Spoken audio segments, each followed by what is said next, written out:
cars, biggest bars, they got rivers of gold. But the wind goes right through you, no place for the old. When you first took my hand on a cold Christmas Eve, you promised me Broad Street was waiting for me. You were handsome, you were pretty, you're the king of South Philly. When the band finished playing, they howled out for more. The leathers were swinging, all the drunks they were singing. We fought on a corner, then danced to the night. The sound of the Silver Ages choir. We're going to let a chief steal the show? Hell no. Bells were ringing out for Christmas Day.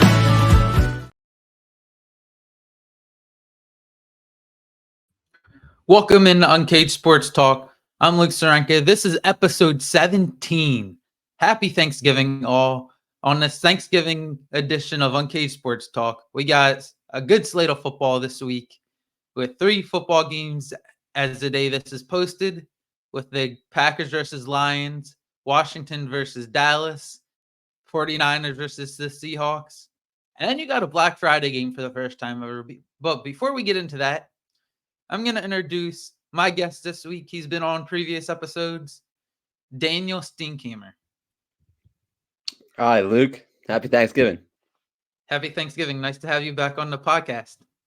Oh, yeah. It's a pleasure to be back on a perfect football week, right? We talk about the weekend that's still to come, off the air. It's going to be awesome. Had your teacher on last week, Mike Corey, which was really funny. I was telling him that I got to try to do an episode where I get both of you on and maybe like Connor on as well.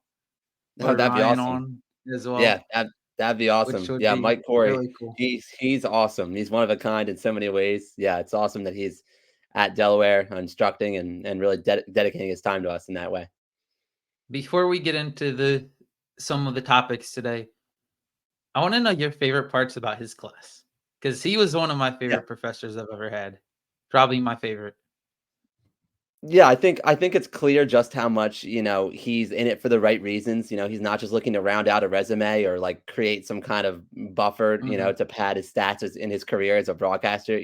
He really is somebody who's, looking out for the next generation of people who are interested in this field, right? In his field.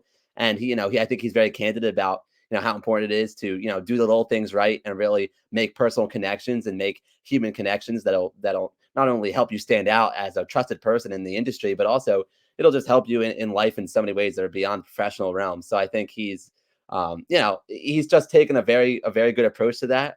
You experienced it in class as well. Mm-hmm. He's very encouraging to everybody, regardless of your level of experience in different areas of sportscasting. And so I think he's able to connect with each of us, regardless of, like I did the student radio for a couple of years before even entering his class. And then others, they may be, they've only ever watched it, on TV or has heard it on the radio. Yeah. So I think, it's whether I feel like he and I can share a bond because we both call Delaware football on the radio, on FM radio. We can say we both done that. So I think he and I connected in a certain particular way. But also I think other people in the class, I know from my classmates, they also feel a connection with him just by the way he's gone. I don't even want to say out of his way, because it's in his way, it's in his nature just to really build a relationship with you. So he's just a very personable person. Yeah. And I can't say enough good things.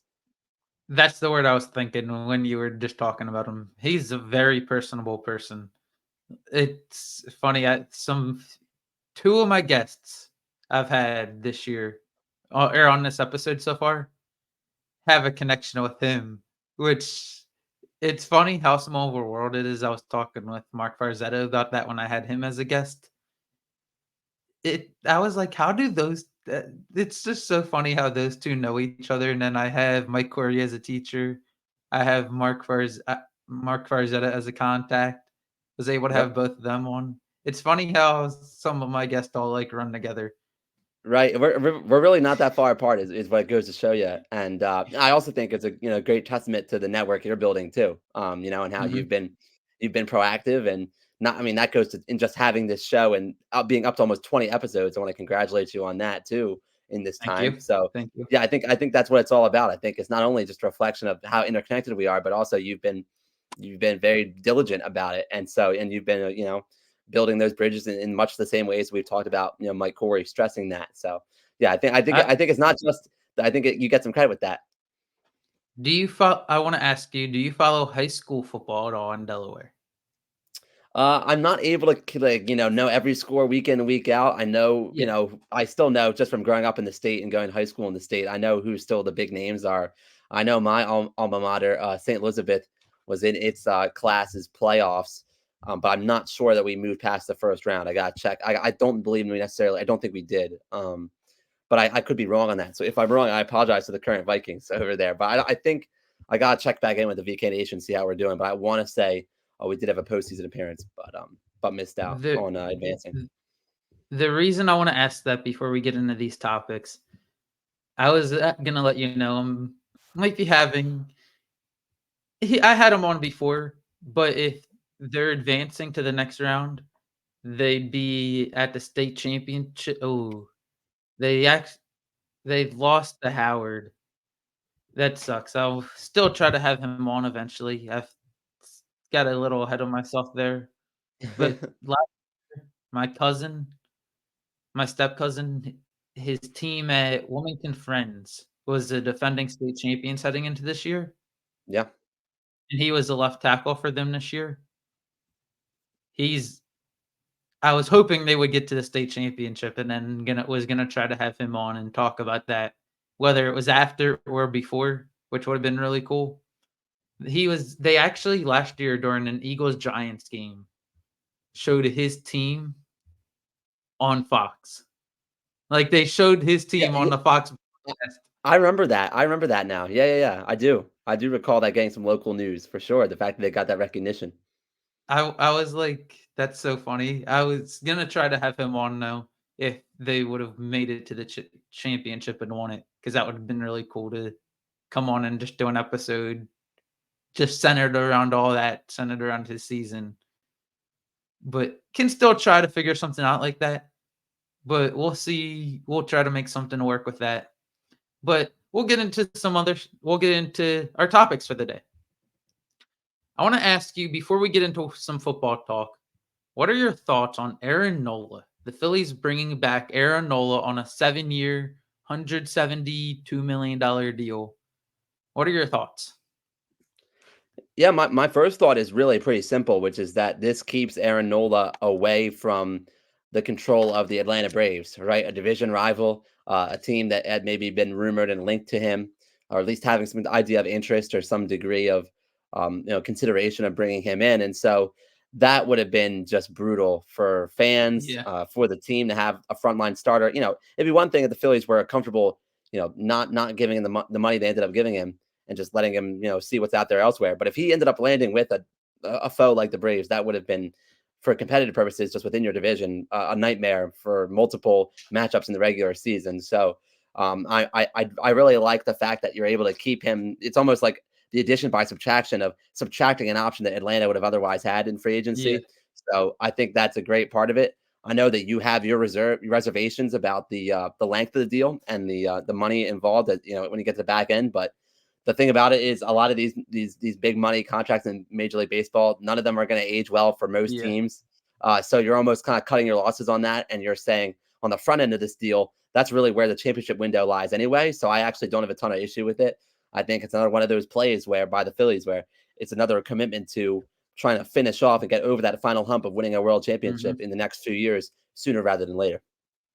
Yeah. I love the contract early on in it, especially. Just because, like you said, it keeps them away from a team like the Braves. Like, if you had to go up against the Braves and the Braves had Aaron Nola and you have that playoffs matchup again against them, even if you get a guy like Yamamoto, which we can still might be able to get, you would have Wheeler versus Strider. Then they would have Nola, or no, they'd probably have Freed as their game 2 guy. Freed or Nola. It would either one against Ranger. And then I don't even know who our third guy would be in that situation, like a Sonny Yeah, right. Gray who we might pick Right. up.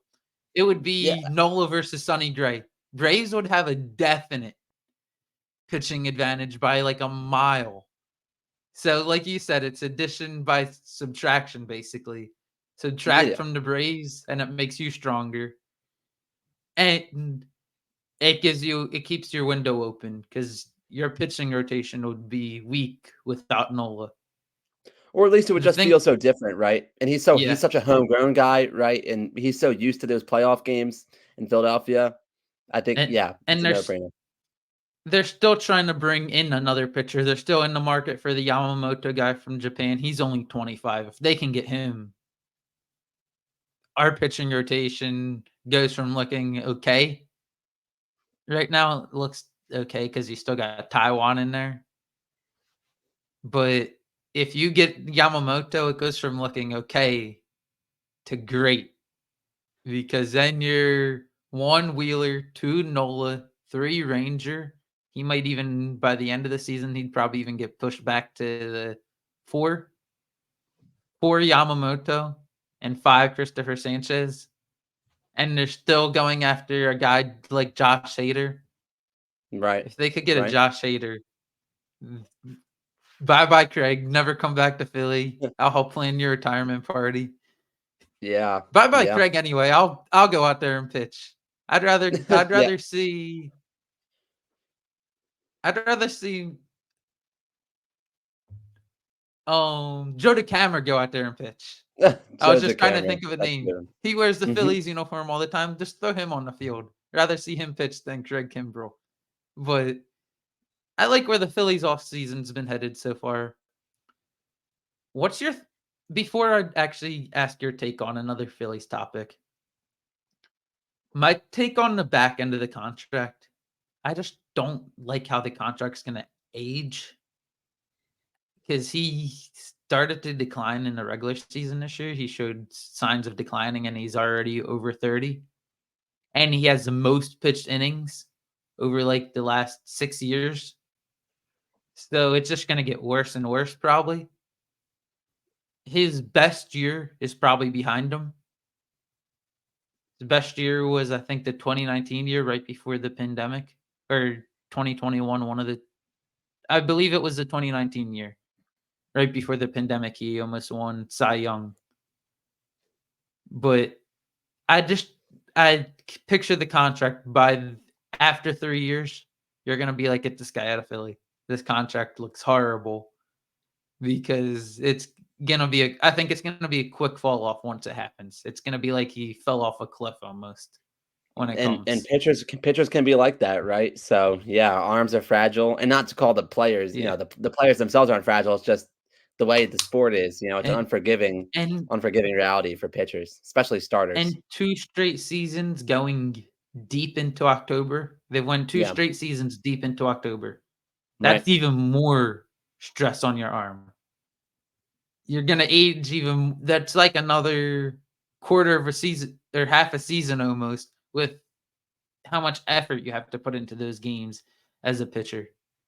He's pitched almost within the last 2 seasons, basically 3 whole seasons, with how much effort you have to put Mm, into those playoff right. games, mentally Yeah, and physically. I'm with you. But I will ask you because I was gonna ask a guest a few weeks ago, but his stuff cut out. We had technical difficulties. Are you going trout fishing? Oh, man. Um, I was a bit more I've always kind of I've assumed that's never been too likely, and then the rumor about the Phillies being open to trading Castellanos made me think that enough pieces were moving in an outfield to create, some kind of flexibility there for that. Um, I think a lot of it hinges on what LA is trying to get done, what the Angels' vision is. It's kind of like the Angels have already, um, let Otani go without Mhm.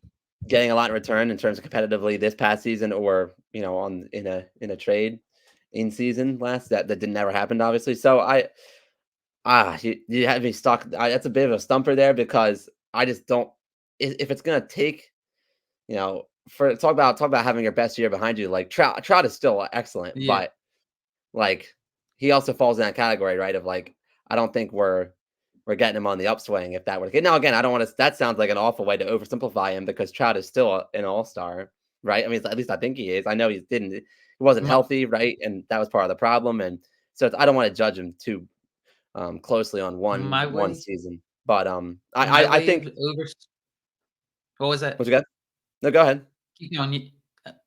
My way of oversimplifying it, or not oversimplifying it, just keeping it simple. I got. I can break down two potential lineups for you. Schwarber leading off, Trey Turner second, Harper third, Trout fourth. That's the best.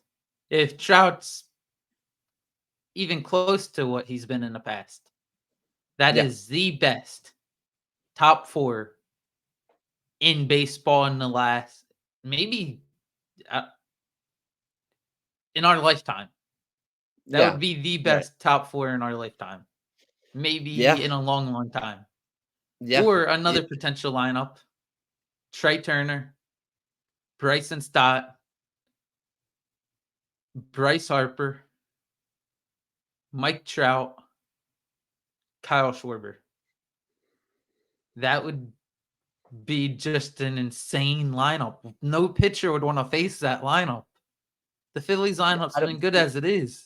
Do the Phillies have the farm system to fetch a Trout? Do we think? Like that's why I Yeah, haven't given it a ton of thought. Honestly, you can tell from my answer, I they haven't given got. it a ton of thought because Yeah, I think they do because they got the pitchers. You got Painter. I don't know if the Phillies would give up Painter. I think, but well, I he worry did have about the his Tommy medical too. John. Yeah, Yeah, I worry about his you medical. got Griff McGarry. You got Mick Abel. You got Justin Crawford. So they got enough pieces in there. It would probably Mm, be like Castellanos, McGarry, and then like two lower level prospects that I think might turn into the something. Angels asking price is going to be especially high in light of the fact that they're losing Otani for nothing. Yeah, And yeah. I guess not. I'm not saying I, that's fair. It's just like that's going to be their approach. I think. yeah, I could see that. I get stuck too with it. I think it's just the starstruck part because that lineup. It's Yeah. like that lineup. You would sit there and just be like, okay, how much are they winning by today? That's a 100-win Yeah. lineup. If he's Yeah. healthy, that's a division winning lineup. That's a World Series winning lineup. I It could should care be. less what the pitchers are if you have that lineup. It should be. It should be. But in baseball, it's so hard for super teams to like. It's one thing. Like in the NBA, it's so much more obvious. Like if you get that kind of Yeah. super team, as long as the chemistry isn't bad, I don't think the chemistry has to be great. As long as it isn't bad or Mhm. cancerous, you should be okay. Um, Well, and even like they football to an brought extent, back. like the Chiefs offense sometimes look like super team too, right? When they actually have receivers who can catch. Unlike this year, I know we're gonna get to them later, but I just think baseball's that one sport where you could have a super lineup like you're suggesting with Trout in Philadelphia, and it could still be defied in terms of Yeah. ultimately winning the whole crown because baseball is such a cruel and unusual sport, right? Like All it takes is them all to go cold at the same time, right. like they did this year. Yep. Everyone goes cold at the same time, and your season's over Yep. in an instant. In a They go flash. cold for 2 games, and your season's over without even realizing it. But I'll pivot, and I'll ask you because you're the expert on this. What's your take on the Hens versus Lafayette this weekend at the Tub in Uh, Newark that- on yeah. your birthday? Oh, yeah, thanks. Yeah, birthday coming up on Happy Saturday. early Uh, birthday, by the way. Appreciate it a lot, Luke. Thanks. It's like an early gift to be able to spend some time on the program. But yeah, FCS playoffs are a gift in and of themselves. And first round of the old school, I call it Division One AA, old school term tournament. Delaware hosting Lafayette, the Patriot League co-champ, and Delaware's really really banged up severely right now. It's a bad way to start off an analysis, but you really can't go anywhere but there first, due to Delaware having two of its starting quarterbacks out. In all likelihood, this week, we know one quarterback, Zach Marker, his season is over due to a season-ending injury suffered against Villanova in the regular season finale, and Ryan O'Connor. It seems like from hearing Coach Ryan Carty this week, it seems like Ryan O'Connor is not expected to play. These would be my terminology. This is not something they've used to describe him, but I would call him doubtful, just from my Mhm. understanding of what's been said. So. It's a situation where Delaware is going to be turning to a true freshman at quarterback to start the ball game against Lafayette and Nick Minicucci. Now, Minicucci's played in multiple games this regular season. he mopped up in Delaware wins earlier in the regular season, and then he had to play the majority of the game against Nova last week. So it's a situation where Delaware is hoping with Minakuchi getting those more primary reps in practice, those firsthand reps, those ability to expand the playbook from what he can kind of get that recall from an August installation.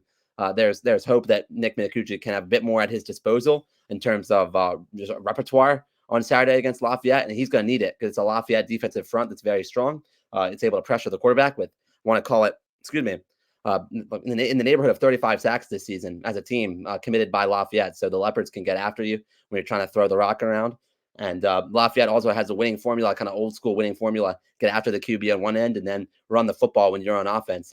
Jamar Curtis is a big time running back for Lafayette. So just some information to know. Delaware, I would expect to be a favorite at home. But Delaware's, coming off of a 4 touchdown loss to Villanova. Now, that's in large part because of the QB injuries and how it all kind of snowballed on Delaware due to not having either of your starting quarterbacks available for most of the game. But even so, Villanova beat Delaware at the line of scrimmage. And it was a situation where Delaware really got demoralized a bit in that game against a rival that's really had its number over the years. And you know this, Luke, too, from being a Delaware alum now and following the program. And so, Delaware gets a new chance. It's an at-large team in the FCS bracket. It's an 8-3 Delaware team, so its regular season still earned a playoff bid. But I think Delaware's a situation where this week it's really had to pick up its own energy, pick up the pieces, rebound from the disappointment that you have from losing to a rival and losing out on a first-round bye.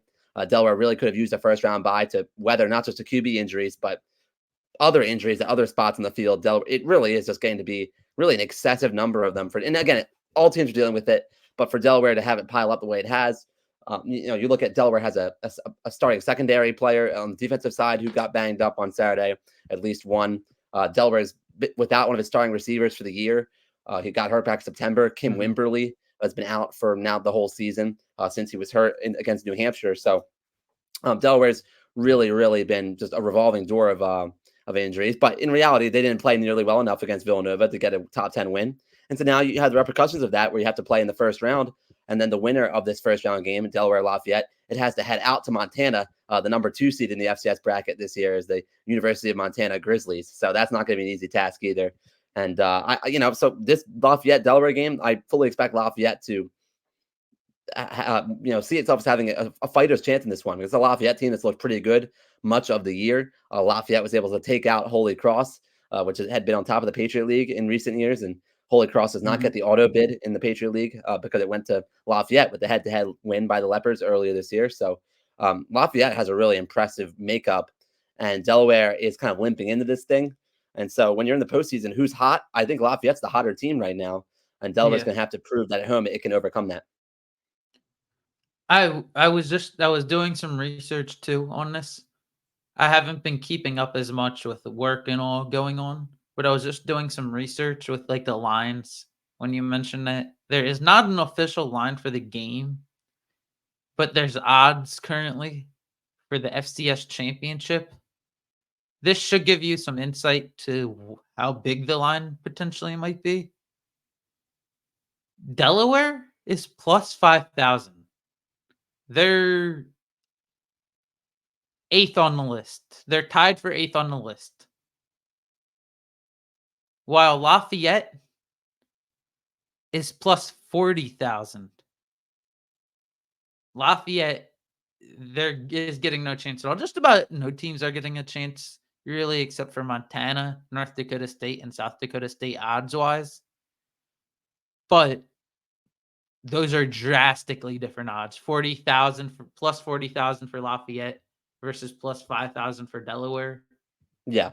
Now, I will say, I think that looking at those odds, that makes sense to try to get an idea of what the line could be. But I think it's one of those deceptive situations where, you bring up South Dakota State. I honestly think if Delaware played South Dakota State on Saturday, and if Lafayette played South Dakota State on Saturday, the results would be pretty similar. But in terms of South Dakota State just having its way. Does it hurt Delaware's case that it's this injured? Yes, it does. But I actually think that Lafayette's way closer to Delaware than Delaware is to South Dakota State. Just to put it in. So at least the way Delaware is constructed right now and the way Delaware is playing lately, that's how I would present that. But yeah, looking at those odds, sure, could Delaware be a double-digit favorite? It could be, but I also think Lafayette's going to be a trendy bet, and not for no reason. Yeah. So Lafayette as a best bet. Hey man, I cut my best bets to the FBS this week, but I will say honestly, I don't know what the percentages are going to be. We'll see how popular it is over at BetMGM and places like that. When you look at how much love Lafayette could get on game day, but yeah, I think people see a true freshman quarterback for Delaware, and you see a Delaware team that has the pressure on it. On Saturday as the home team, as a team that's coming off an embarrassing loss. There's a lot of pressure on UD, not a lot of pressure on Lafayette. Lafayette's just kind of it accomplished its goal, right? It beat its arch rival Lehigh last week, and it's won the Patriot League in terms of getting the auto bid. Mhm. So now Lafayette, I don't want to call it gravy for them, but they're not making a long trip, and they're going to be right in the thick of this thing, or at least that's going to be the expectation. It's almost similar to the Vikings Giants maybe from last year, from how you've explained it so far. Except Vikings weren't really injured, but the Giants were hot. Vikings were squeaking by in games. Weren't having the most success. The Giants are hot. It Yeah, was a matter of the Giants hot and the Vikings weren't, and the yeah, and Giants it were could able to pull it off. on Saturday. I'm curious to see how well Delaware tackles. I thought Delaware had one of its worst games in terms of just its angles and its tackling against Villanova. Now Villanova's offense has multiple really talented rushers who can carry the football, and Villanova is also able to beat you over the top and really make it so that you sell out on the run, and then they're gonna make you pay for it. So it's a very multiple offense they have, and so Delaware had a lot of headaches to create on defense, to deal with on defense, especially with the amount of time Delaware's defense spent on the field. But if Delaware has a renewed focus and energy on stopping the run and just kind of giving Nick Minacucci some high percentage throws to settle himself in on Saturday, I think those are the first steps toward Delaware actually maybe putting together a pretty comfortable day. But as soon as it swings, if it's a close game late, you got to favor Lafayette because situationally, Delaware could be playing tight. As a home team in the first round, you don't want to lose embarrassingly in an upset. And your personnel is not as deep as it was even like a couple weeks ago. So Delaware is in a situation where it really does not want to be caught in a close game with these guys late. That's for sure. Before we pivot, I want to ask, do you think the fact that how fast Villanova got off to a start last week, maybe it just spiraled for Delaware? The injuries adding up sure hurts Delaware for sure. Do you think that since Villanova got out to such a fast start, it just was one of those games too where it may have just spiraled and spiraled and spiraled for Delaware once you fall behind that quick that early? Yes and no. Yes, in the sense that it's hard not to say. Now, again, the Coach Carty was saying leading into the Villanova game. And I'm paraphrasing a bit here, but I believe he used the term transient. Like it's more transient roster age a bit in college football. You don't have the same maybe rate of players who have been with the program for 4 years and have built up a history and a frustration with a certain rival. If there are players at Delaware this is their one and only year at Delaware, they might not have the history and background firsthand at least of, hey, this has happened to us before against Villanova, right? Like we struggled with them before, and so I don't want to say it's like everybody on the Delaware sideline was thinking, oh no, here we go again. I don't want to say that, but I do think there were probably some things creeping into the back of enough players' minds of, when Villanova, when it moved its first possession down the field that rapidly and had like a 50+ yard run on one of the first plays of the ball game, that definitely set the wrong tone. Now, Coach Carty told Yeah. us too, post game, Delaware's defense was able to settle in more relative to that after that initial punch was thrown. Delaware's defense kept Delaware in the game, even through halftime by kind of just locking its feet down a bit better. But in the end, Delaware's defense got worn down by Delaware's offense not having anywhere to turn to really with the game plan completely out the window, not out the window entirely, but so totally curveballed by the quarterback situation. Delaware's defense spent way too long in that field with the offense sputtering and hitting a wall. So I think, yes, the fast start for Villanova certainly set the wrong tone and had the stadium. This was a game that was in Newark too, but you wouldn't know it, right? Yeah. Because there really weren't a lot of occasions for Delaware fans to get 2-2 into the game. And it was a great crowd as well. But it's just one of the situations where, yeah, the air came out of the place, at least among the home fans, of course, by that initial Villanova score. Delaware's defense settles in a little bit, but yeah, it snowballs as the game goes on. You Yeah. remember that tone that was set in the beginning when you still are down 7-0, 14-7 at halftime, and it just you're out in a hole the entire game without a lot of hope Yeah. of of climbing out. Yeah, you got a haymaker thrown in the beginning of the game and could, couldn't really get back up. It kept you down for the majority of the game. We are going to pivot, though, to something another coach, not named Ryan Carty, gave the NFL world and Philly sports world something to talk about. A lot of people hate him. Philly loves them. I'm gonna show the clip and we'll talk about it, and that'll lead us right into the Eagles Chiefs talk before we get into Luke's lists, Luke's locks, and Dan's best bets.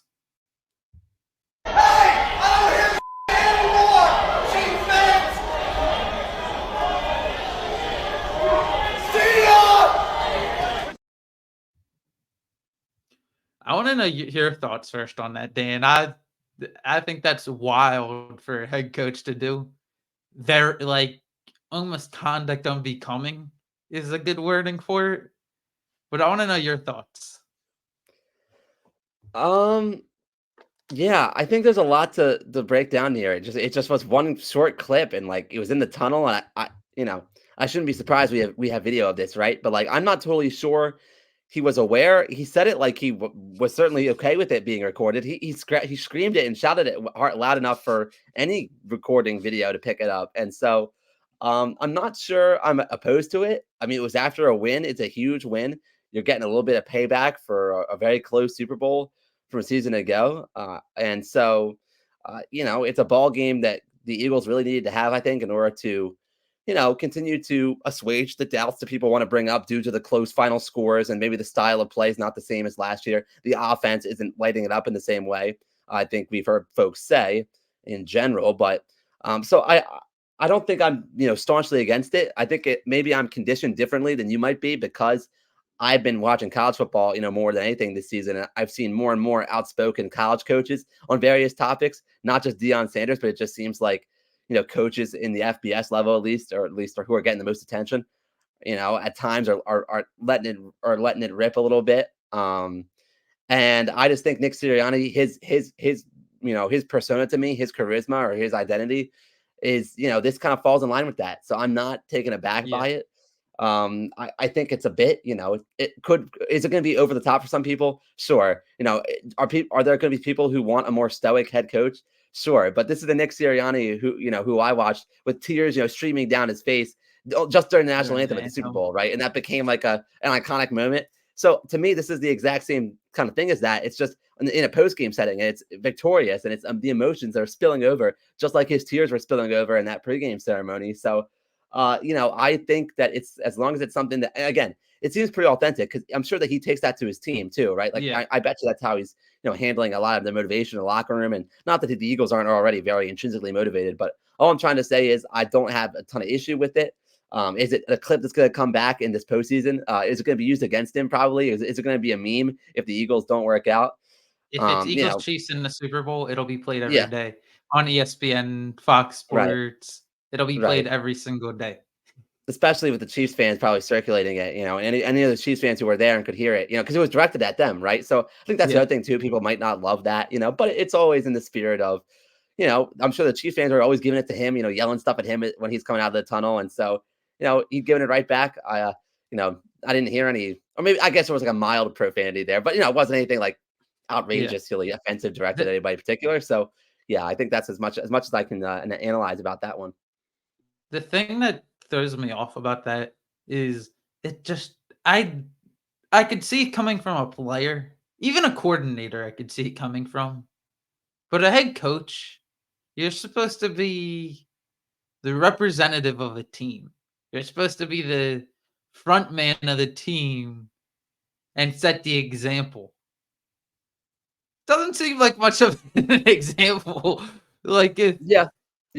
when Yeah. the Go ahead. Super Bowl, I think Sirianni did the first down thing. That may have been during the NFC Championship, but Hurts had to like calm him down. When the quarterback has to calm down your head coach, there's something a little off about that. I Yeah. loved Well, Sirianni though that he shows his emotions on his yeah. sleeves. I think part of it is I don't know if there's any other Italian head coaches. I'd have to look at that, but it there like he wears his emotions on a sleeve, like a lot of Italians do, Sure. and Yeah, I I think know that. that's his background, and that's just who he is, how he was raised, and he just lets it all go, whether it's positive or negative. He just lets it all out.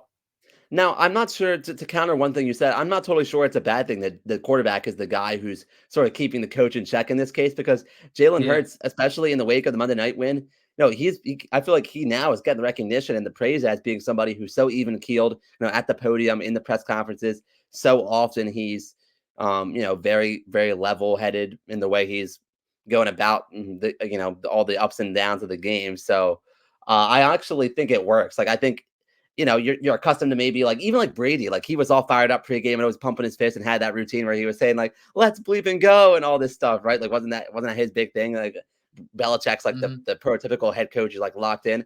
Who says it can't be reversed, right? Where Sirianni's kind of like losing his mind sometimes, and then it's Hurts who's like the guy who's steady as he goes a bit more. I think we can turn that Yeah. kind of paradigm on its head a little bit. I'm not sure I'm too Hur opposed to that. Hurts comes from, like, that Belichick Saban type mentality because that's where he came from. It came from Saban, where locked in 24/7, good or bad, emotions on a even line the entire time, whether they're losing or winning. I They're 2 different people emotionally, 2 very different people emotionally. One wears his emotions on a sleeve, the other keeps everything inside for the most part. But that game that game was very nerve-wracking through it. Eagles, as much as I don't wanna say it, Eagles escaped with the win in that one. Like, people on the radio last week were saying the Eagles escaped with a win in the Cowboys game, and this week they're more praising this win. I think it's a great win. The fact you went into Arrowhead, you won by 10 or you were down by 10 points and you came back to win. That's very impressive. But but I think this game you were more lucky than in the Cowboys game. The Cowboys game, I think you made more plays in. This one, the Chiefs had a walk-in touchdown in MVS's hands. A walk-in touchdown. And he drops it. You got outplayed for 50 minutes of the game. And you found a way to win. Great to find a way to win. I think it's going to be great in the long run because you're going to be battle tested when it matters. When you have these games against the Bills this week, the Niners, the Cowboys, even playoff matchups, you're going to be battle tested and you're going to be able to believe that we can come back against anyone. We were down 10 at Arrowhead on the road against Mahomes and Andy Reid. We can come back against anyone. We can find a way to win against anyone in any moment. No moment's too big for this team. And when you can do it, when the great teams win ball games that are against competitive competition in the NFL, even when that team's not at its best, like even when the Eagles weren't, again, I think they can be better than they showed in that kind of slugfest start, right? Yeah. Mhm. So you'll I, take net positives from it for sure. I want to ask your thoughts on. I heard them talking about it on the radio. It's a little off topic about the game, but there was a debate before this, a bit before the season. I think there's going to be a big debate about it after the season. But do you sign Devontae for 20 million and have two $20 million receivers at the cost of the defense? Because at that point, it would basically be at the cost of the secondary. My guess is because the Eagles are still going to build in the trenches. You're still paying Hurts, and you'd be paying the two receivers. Do you do it at the cost of your secondary being average at best? Yes, because the I secondary isn't even playing well as it is right now Yeah, on balance for them, yeah. right? I would pay him because In today's NFL, it was proven last year. The Chiefs have a great defense this year, but last year, their defense was average. Secondary was all rookies, basically. They won with an average secondary at best. They won the Super Bowl with an average secondary at best. If you have an offense with Devontae Smith and A.J. Brown, even if one of them goes down, because they've been lucky to not have an injury with one of them going down, but it gives you the comfortability in case one of them goes down. And if you have an offense with those two, and you can come back in any game, or you can outscore any team, it's like keep up with us. We might not stop you, but you're definitely not stopping us. We have the D line that's going to stop you, that can get the stops, but you're not stopping our offense. Yeah, it's about what kind of pass game It, can you have, and then how are you going to pass rush when you're on defense, yeah, right? Like it's like keep up with our offense. Like right. I'd love to see you try. Go score I 30 love it. points. You score 30 points. Congrats to you. But we'll score 38. And heck, that's as heart racing a way to win as any. And but it gets you there. It gets you there. And Yeah. yeah, it's And yeah. You also want to keep young. Like Smith is such a young talent, a receiver yeah, too. Like the Eagles. Let's not forget, it took the Eagles a while to get this receiver tandem. There were our some receiver. receiver misses in the draft, right? Like you know all too well. So I actually think, now maybe again, maybe they've woken up in the draft. Maybe it clicks for them now. Maybe they can pick up, you know, I'm not saying Marvin Harrison, but there are talented receivers who come into the league every year. But I'm not trying to take those gambles necessarily if I'm Philadelphia. I'd Yeah. rather, like you said, I I'd think your rather point about the modern day trends in the NFL are correct, and so you kind of don't take your chances in the secondary, but you also are more willing to play young players there. yeah, I'd rather take my chance in the secondary compared to receiver in today's NFL.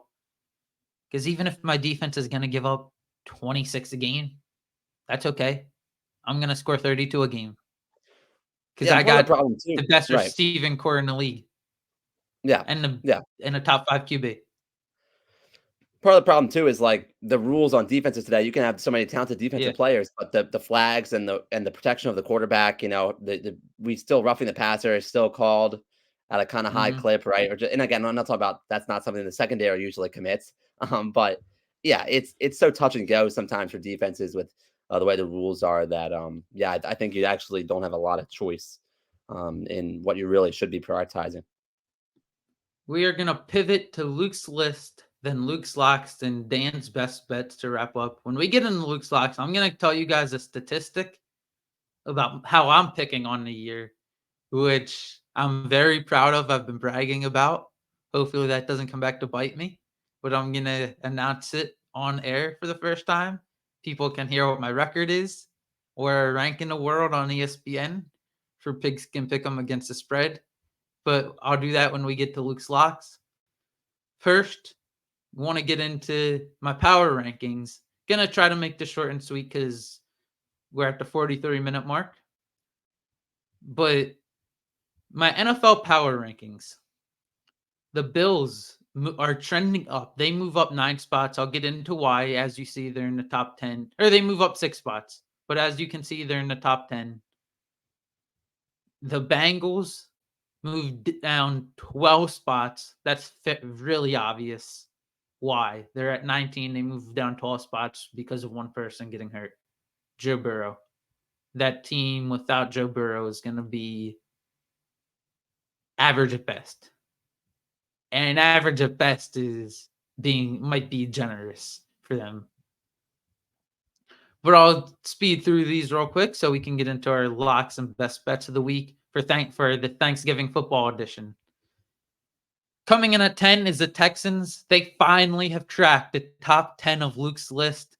CJ Stroud struggled a bit last week, but you're going to struggle with a rookie QB. The Texans are looking solid. Will Anderson's having a good year.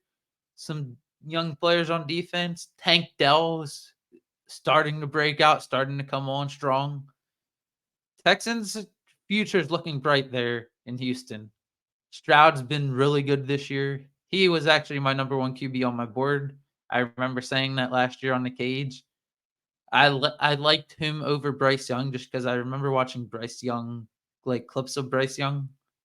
Looked like he held the ball a bit too long. and he had the pleasure of having the Bama O-line. So, which helped him out a lot, but that's neither here or there. I remember I liked Stroud a lot with how fast he got the ball out more often. He might not be as mobile, but he got the ball out really fast, and I was high on him coming out. But the Texans come in at number 10. They're moving in the right direction. The Bills coming at number 9. They're almost here by default because the rest of the teams, they're iffy right now. I don't know what to think of the Bills. They just fired Ken Dorsey and then had a 32-point performance against the Jets defense. But the Bills are just so up and down. They're gonna have a real test this Sunday at the Link. I'm nervous about the game just because it feels like a weird spot for the Eagles. But we'll see where they are after this game. You'll get a litmus test for if it was just one game where they had some motivation after Ken Dorsey getting fired or not. Josh Allen he's given one turnover a game. It's basically he's gonna give you one if you're patient. It's becoming almost once-ish with Josh Allen. The Jaguars come in at number 8. Jaguars are another team that are good, but just missing something. The defense needs some help a little bit. Trevor hasn't been great. He's been okay this year. But the Jaguars come in at number 8. The Dolphins at number 7. They've been a good team, but they can't seem to beat great teams. They can't seem to beat not great teams because I don't think there's a great team this year, but they can't seem to beat the top teams in the league. Like I think all those teams I have ahead of them would beat them. The Dolphins coming at number 7. The Lions coming at number 6. Detroit's defense has been suspect at points this year, and it's leaking oil the past few weeks, giving up 26 points to Justin Fields and the Bears, giving up, I believe it was 38 last week. Gonna double check that. Dan, I don't know if you can pull that up real quick before I can to verify. I had my college stuff up for next segment, to be honest with you, but just the eye test tells you, yeah, the Lions' defense isn't their strength. It's that offense in Detroit. Yeah, they gave up 38 points last week. Their defense is leaking oil, and that might get them eventually. There's a weakness there in Detroit, but that offense might be the best in the league right now by a mile. That they might have the best offense so far in the league this year, most consistent at least. Yeah, when the 49ers are healthy, I think they would also want to have a word about that. But yeah, I just think the Lions offense so far just the most consistent so far this year. They haven't had a down game really, the offense wise. Defense though, that's gonna be what screws them when it matters. Like I want to see them play a team like the Eagles and Niners and stop them. If they can't stop Justin Fields, good luck stopping Devontae Smith and AJ Brown. But coming in at number 5 is the Kansas City Chiefs. The Chiefs receiving core is just very bad. This is a very bad receiving core.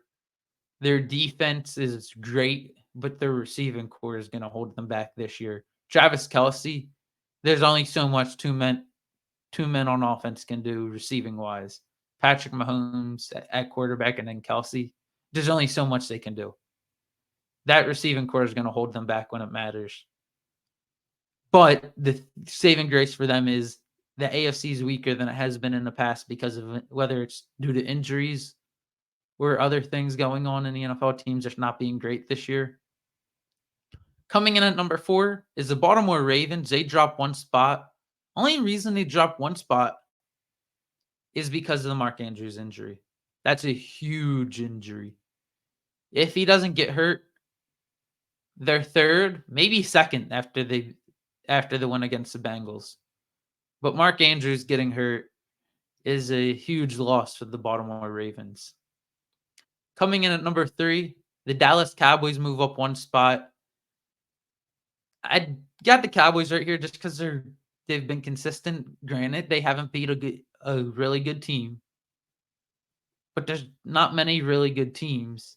They're winning games they're supposed to, which you can't knock them for. I know a lot of people are knocking them for since they haven't beat the Chiefs. I mean, the Niners or the Eagles are the only two good teams they've played, and people are knocking them for losing those games. But most teams are going to lose to those top two teams in the league because the Niners and Eagles are, to most people, probably the top two teams in the league right now. Like, you can't fault the Cowboys for losing those two games. You can, and people are taking past history into account too much, I think, on the Cowboys from what I've seen, because people are expecting them to lose when they go up against a good team. Coming in at number 2, I just think the Cowboys are just a complete team. And I hate to say that as an Eagles fan, but they've been a complete team for the most part this year. Coming in at number 2, the San Francisco 49ers. They're starting to get rolling again now that they're healthy. They had 3 losses in a row, but I think people dropping them in rankings was maybe an overreaction because they had injuries. Trent Williams was banged up. Christian McCaffrey was banged up for a little bit there. Deebo Samuel was banged up. The Niners are rolling now that they're healthy again.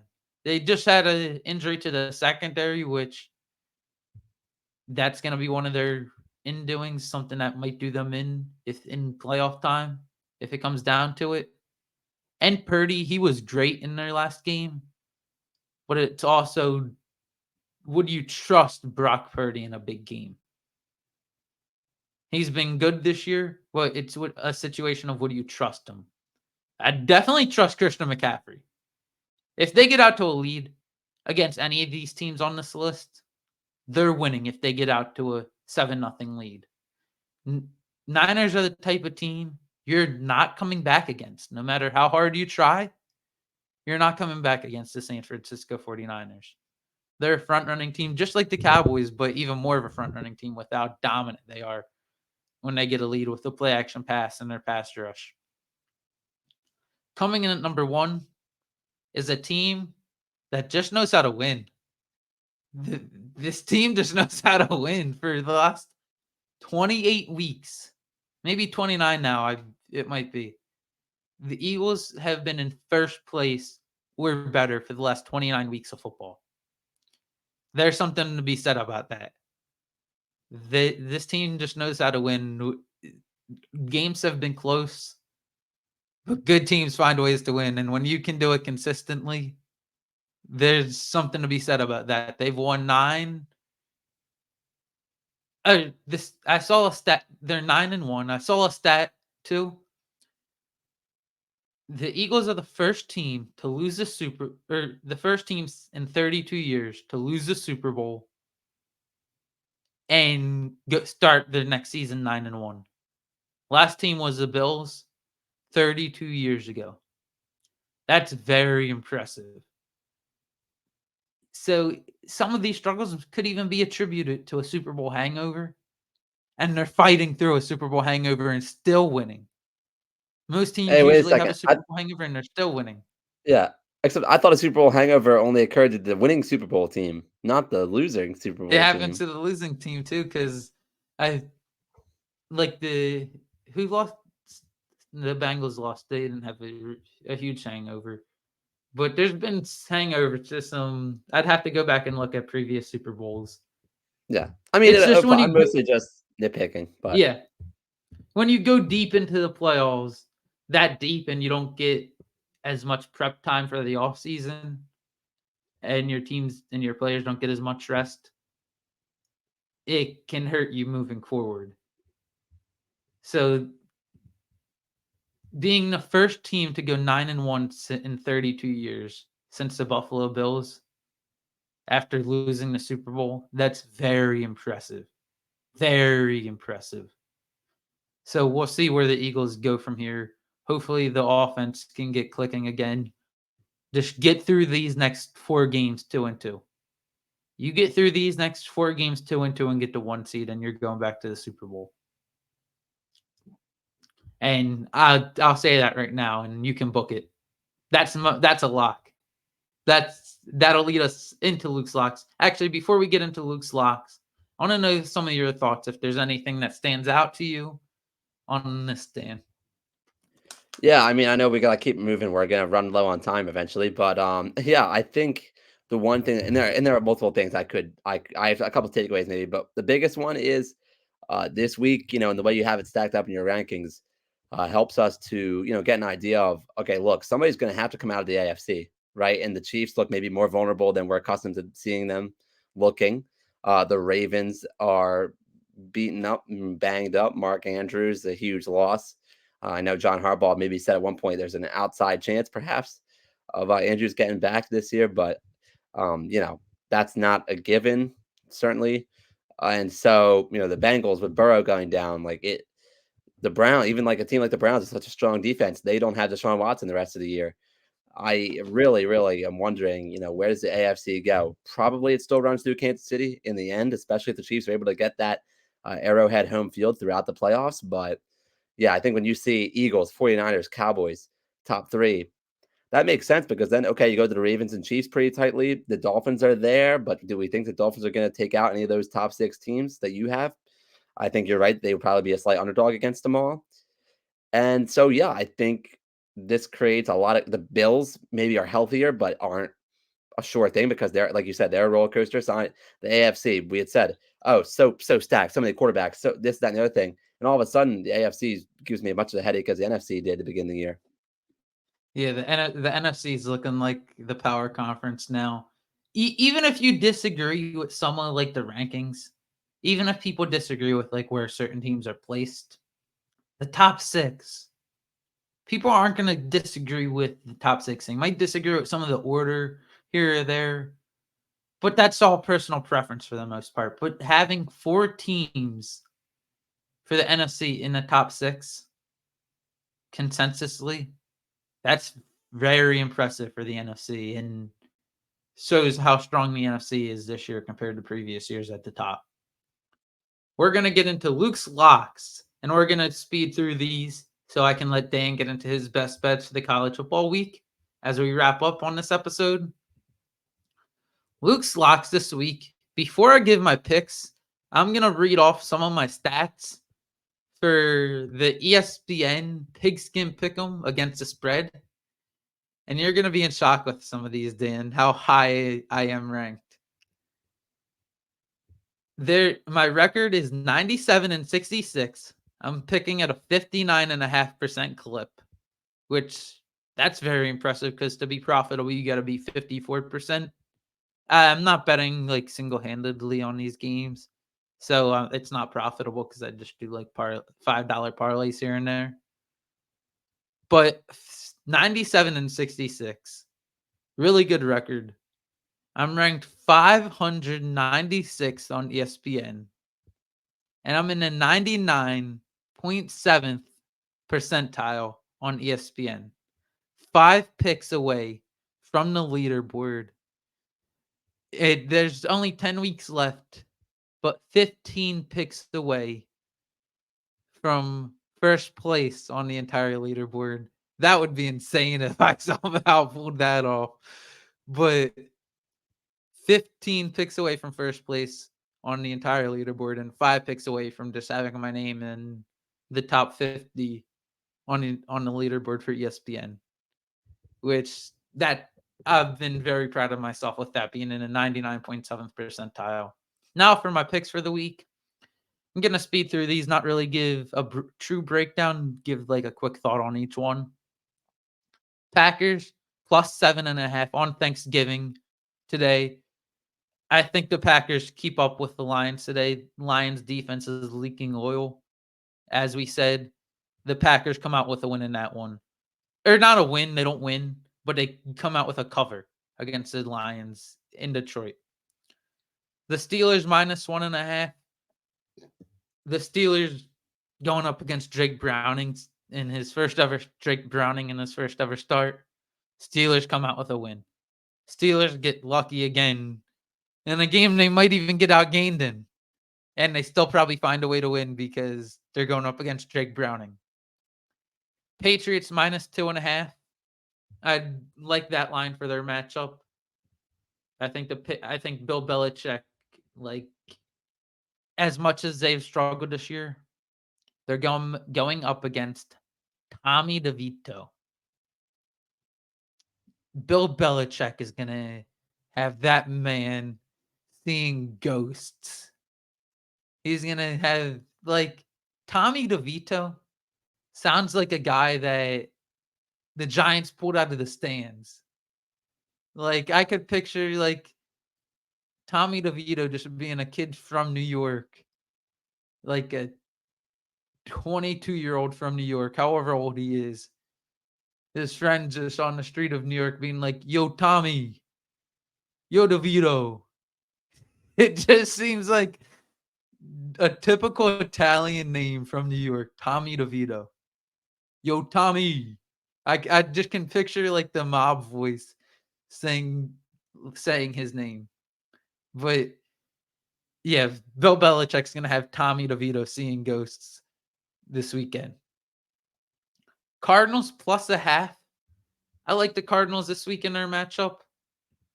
I think the Cardinals pull it out against the Rams. I think the Rams haven't been great this year. They've been up and down. But Kyler Murray's been looking good since he came back. He won his first game, lost against the Texans. But I think the Cardinals pull this out at home. +0.5 point in a pick'em game. Give me the Cardinals against the Rams. And then my last lock of the week is the Raiders +9.5 against the Kansas City Chiefs at home, a home dog. I know Dan loves his home underdogs. Give me the Raiders +9.5 at home. Kansas City, I don't think has the offense to really blow anyone out right now. And the Raiders seem to be rejuvenated under new head coach Antonio. I probably am even messing his name up just because he's an interim coach. Antonio Pierce. It's either that or Glenn. I heard someone say like Aaron Glenn earlier, but I think it's Antonio Pierce. I was gonna say that other one Which, can't be right. Yeah. yeah, I heard someone say the name Aaron Glenn, which I think is a former Lions player. They for some reason said his name on the radio earlier today. But yeah, he's actually the defensive coordinator for the Lions, Aaron Glenn, whoever that is. They mentioned his name for some reason. Well, you were talking earlier about the today. Lions defense yourself earlier, so I mean, surprised he didn't come up Yes, sooner on this show. but Antonio Pierce is the Raiders head coach, and they seem to have a rejuvenated. They seem to be rejuvenated under him after losing Josh McDaniels. I think the Raiders +9.5. They cover. They keep it within that 9.5 because I don't think the Chiefs are gonna run away with it. Now for Dan's best bets for the college picks this week on this Thanksgiving weekend football preview. Oh, thank you, Luke. And I was gonna say, look, the NFL's day is Thursday, but the full weekend, almost you could argue, belongs to college You got football the Egg Bowl because on Thursday too for college yeah, football. let's not forget the Egg Bowl Classic on Thursday. I'm gonna be keeping an eye on that. The Egg Bowl is not included in my best bets in the FBS this week, but it's always a good one. Rivalry week elsewhere, I have a couple of games here or a couple of picks here that involve teams playing in a real true rivalry game. This Penn State pick is not one of them, but I like Penn State to cover -21 on Black Friday. It's gonna be a Black Friday night game as it's Penn State at Michigan State, but this one's taking place at Ford Field. Penn State's ranked 11th in the FBS, and they need this ball game in order to really solidify those New Year's Six Bowl aspirations that the Nittany Lions have. Now, Penn State's already lost to Michigan and Ohio State, but Michigan State has not fared well against that high-level competition at all. Michigan State lost 49-zip to Michigan earlier this year, and Michigan State's also been blown out by Ohio State 38-3. Michigan State's had a turbulent season. You'll get, how Mel Tucker had to be just ultimately let go, and a splitting of ways there. And Penn State should be able to outclass this team. I think the 3 touchdown spread should be coverable. So I like Penn State as to getting that one done. a true rivalry game over in the Pac-12, the final civil war as we know it between two Pac-12 teams in Oregon State and Oregon. So it's the Beavers versus the Ducks, of course. And in this one, I like the Beavers to cover that 2-touchdown spread that you see on your screen there. If you're watching on any platform where this is being is also YouTube, I know is one of them, but I don't want to limit it to that. But it's plus on 13 and a Spotify half and is, Apple yep. podcast, but only YouTube you can see this screen. Yeah. But plus 13 and a half is the mark that Oregon State is getting as an underdog. And I like the Beavers to cover that. I generally like rivalry games to skew closer. And, Oregon State, I think, is going to show that it's a top 16 team. I know that's a difficult matchup, Bo Nix versus DJ Uiagalelei. So two talented quarterbacks in total. Oregon having the home field and Oregon playing for a Pac-12 title game spot is going to mean a lot. So I understand people taking the Ducks to win outright. But I think that Oregon State should be able to keep this one in single digits. And again, if it were plus 10.5, maybe I wouldn't want to be as attracted to this one. But plus 13.5, I just felt like that was a bridge too far to count out Oregon State. So I like the Beavs in that one. So those are my first two ones. What do you think of that, Luke? Should I take a pause so you can? Do you have any thoughts on Penn State or Oregon State there? I like the Penn State pick. I'd love to see them finish strong. Yeah, they need some receivers there. I think no matter how the season ends, if I'm Penn State, I might think about moving on from my head coach. I might think about moving on from James Franklin. Well, his record in big games is not not good. He can't win big games. For some reason, can't recruit receivers. You had Marvin Harrison Jr. right in your backyard, recruiting wise, because he went to what was the high school? St. Joe's Prep. You had a chance to go get him right in your backyard, 2 hours away, 3 hours away, and you weren't able to recruit him to come to Penn State, which that's a letdown if you're recruiting wise.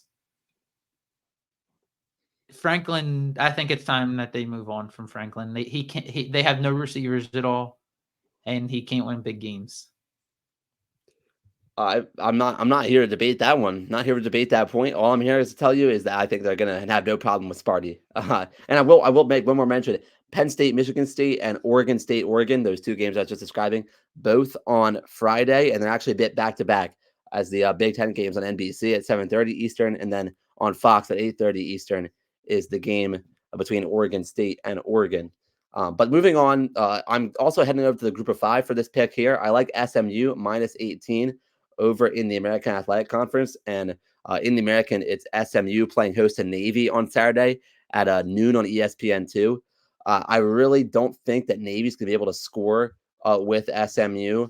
And it's just a long trip for Navy to be making. Of course, it's one they're familiar with, going over to Dallas. Navy wants to be in a conference where it can play in Texas. That's for sure. But I definitely like SMU to get out to a lead. And then because Navy, of course, is not going to be a team that we know to be built to really pass the ball extensively and make a comeback. I think I like SMU here to stay unbeaten in the American. Some of SMU's offensive outputs lately have been pretty impressive. I mean, this isn't the best competition, but like to hang 45 points on North Texas in a win. Most recently, SMU scored 38 on Memphis, also in a win.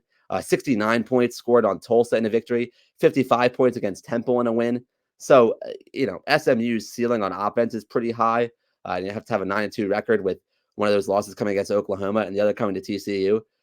That's no surprise that it's a strong SMU offense.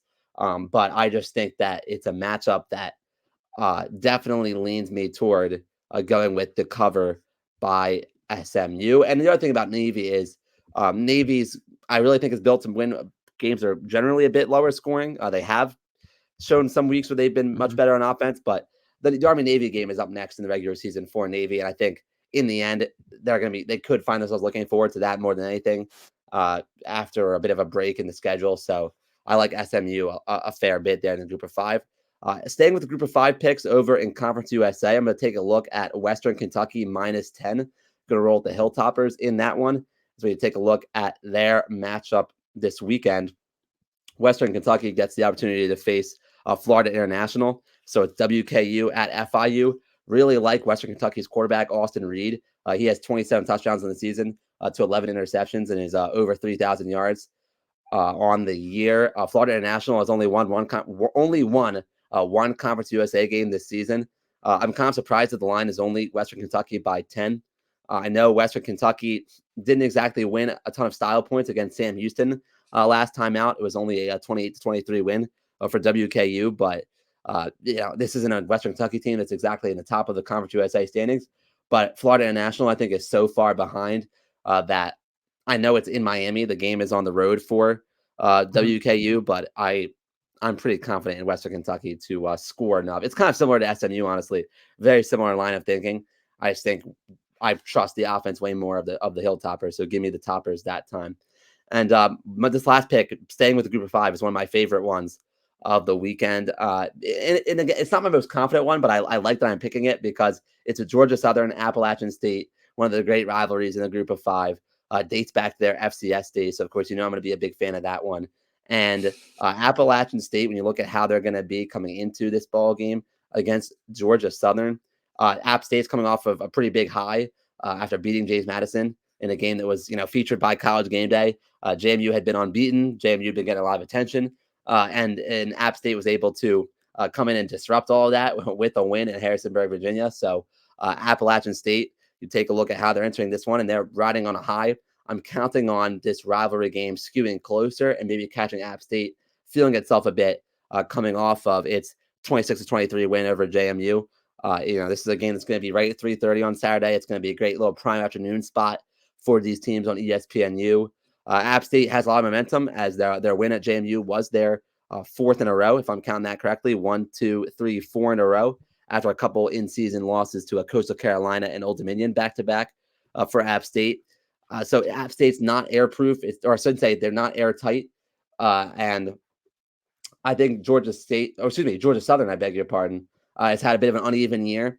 But I think back even to some games I got to watch with Georgia Southern earlier in the season, even when they were playing at Wisconsin for their big game, playing up into the Power Five, and that game got away from them eventually. But I think Georgia Southern actually showed me some things there. And they have a couple of close losses on their resume, including to Old Dominion, 20-17 last time out. So, when it all comes to shove in the end, I think that I'm going to roll with Georgia Southern to at least keep it to a one-score game. I could be a bit of surprise. I was kind of surprised to see it was plus 8.5. I think App State was getting a lot of love for its most recent dub, like I was told about earlier in the segment. And so that's a really long-winded and rambling way of me saying that I'm going to be confident that Georgia Southern can. It should be the underdog, and I don't think they're going to win. But I think Georgia Southern and the Eagles should be able to make this a touchdown game, which that number there on your screen, plus 8.5, it gives me the wiggle room for. So those are my picks. And I remember doing pretty well on these college picks earlier this season. So when you did it the first ever week, you were 5-0, and it helped me win some money. But see, I'm counting on you. Remember that when it comes to be Christmas time. Remember that. I'm messing with you, but anyway. Gonna put you on the spot real quick before we close. Gonna put you on the spot.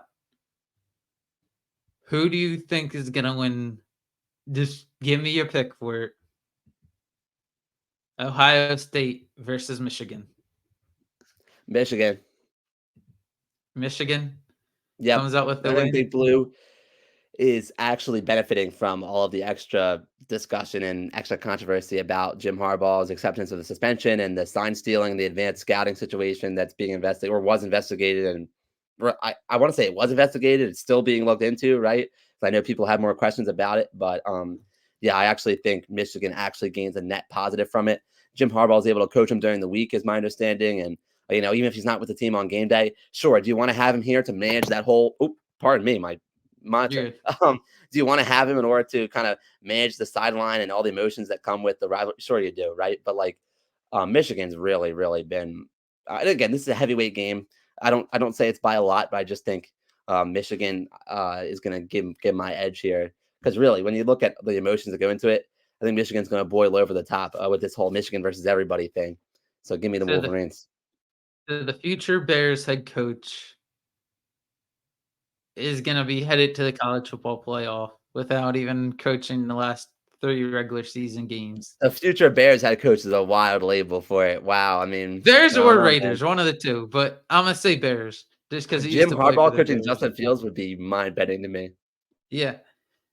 Jim Harbaugh, it's like a lot to go to the NFL after this year, most likely. But the future Bears head coach goes back to the college football playoff, I don't trying to know. get I'm it gonna done push back on again. that. I know we're closing out. I genuinely think he's going to stay at Michigan at this point. I think that's part of the reason they're playing so well is because everybody's got confidence that he's actually going to stick around and do a better job quashing some of these rumors this offseason. But we'll see. I think it would. I just want to see him back in the NFL with all the success he's had in the past. He had one bad year, and then he was canned because the owner hated him for some reason. But that'll do it for this episode of Uncaged Sports Talk. It ran a little late, but if there's any week to do that, the Thanksgiving weekend football preview, a preview of Thanksgiving football week of Thanksgiving weekend. If there's any week to run late, it's this weekend. That'll do it for this episode of Uncaged Sports Talk. Before we wrap up, though, I forgot to do the ad read last week. I'm going to do it this week. And before we wrap up, I'm also going to show a video that'll close us out. I won't say anything after the recording will end afterwards. But I want to do my ad read. Remember to head to Sheridan Nissan and visit my friend Dan the Man Stanley, where they will hook you up with a brand new car. Just let them know Luke Saranka and Uncaged Sports Talk sent you. To close out the show, the NFL is going to honor John Madden again for the second straight year after he passed away on Christmas of 2020, Christmas Day of 2020. The NFL is going to honor him. I was double checking that before the show, and I threw a video clip of him in here. John Madden on Thanksgiving is almost synonymous when you're talking about the Fox broadcast. So to close us out, gonna play a video of the late great John Madden talking about their turducken, which is a turkey with duck. I forget what else, but here's him talking how to cut up a turducken. Before I actually play it, I actually have something that explains it. It's a deboned turkey with duck and chicken. A turducken, turkey, duck, and chicken. Here's John Madden to close us out.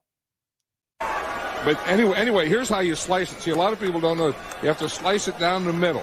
See, and then you slice it across this way. Because what it is, it's a deboned chicken stuffed in a deboned duck stuffed in a deboned turkey. And it's really 5 different things. It's a chicken, a duck, a turkey, and 2 kinds of dressings. And are you going to have one on your Thanksgiving table? Yeah, I'm going to have one. I have to bring it though, but because here's a picture of one. Turducken. Yeah, picture. That is it. And you see, you cut it like right down here. See, and then this is what it looks like inside. See, so you got turkey, then duck, and then dressing, and then chicken. Oh. And then you just have to do it that way, or if any of that makes sense. Now, can I get some hoisin sauce with that? That's unbelievable. This stuff is looking good and smelling good and tasting good. We got to dig in and start eating now. It is good, but you got to hurry because the bus is running. It's getting close to game time. We got to get headed for the Silver Dome, and we just like to say happy Thanksgiving to you guys back in the studio. That'll do it for this episode of Uncaged Sports Talk. Happy Thanksgiving to you all. And if you're going to try a turducken ever, John, that made me want to try a turducken watching that video. Thanks to the late great John Madden for all the stuff he's provided. And I'm pretty sure the NFL is going to try to honor him every year on Thanksgiving now. But he's provided stuff to every generation. To our grandparents' generation, he was the coach.